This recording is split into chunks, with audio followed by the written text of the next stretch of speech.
Туркменистане зафиксировано важное достижение в сфере детской медицины. Местные врачи впервые успешно провели нейрохирургическую операцию новорожденному с диагнозом окклюзивная гидроцефалия. Уникальное вмешательство стало возможным благодаря системной поддержке здравоохранения и деятельности благотворительного фонда имени Гурбангулы Бердмухамедова по оказанию помощи нуждающимся в опеке детям. Пациентом стал одномесячный ребенок из Балканского вилаята.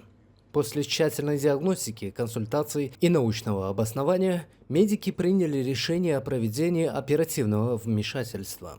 Операция была выполнена на базе отечественного медицинского учреждения туркменскими специалистами и прошла успешно.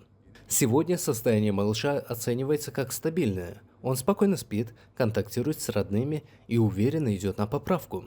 Этот случай стал знаковым примером развития высокотехнологичной медицины в стране. Туркменистан активно инвестирует в укрепление медицинской инфраструктуры, а также в подготовку специалистов, способных проводить сложные хирургические вмешательства на уровне международных стандартов.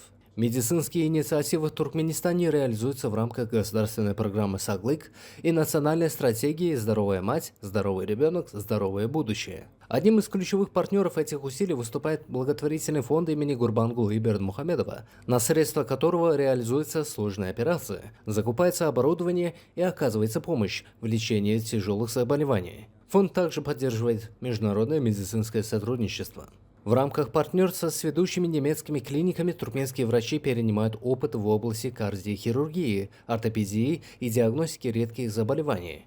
Благодаря этому за последние годы в Туркменистане стало возможным проводить сложнейшие хирургические вмешательства, ранее доступные только за рубежом. Родители новорожденного, перенесшего операцию, выражают искреннюю благодарность медицинскому персоналу и государству за оказанную высококвалифицированную помощь. История маленького пациента стала символом развития отечественной медицины и стремления Туркменистана к построению устойчивой и инклюзивной системы здравоохранения, ориентированной на будущее.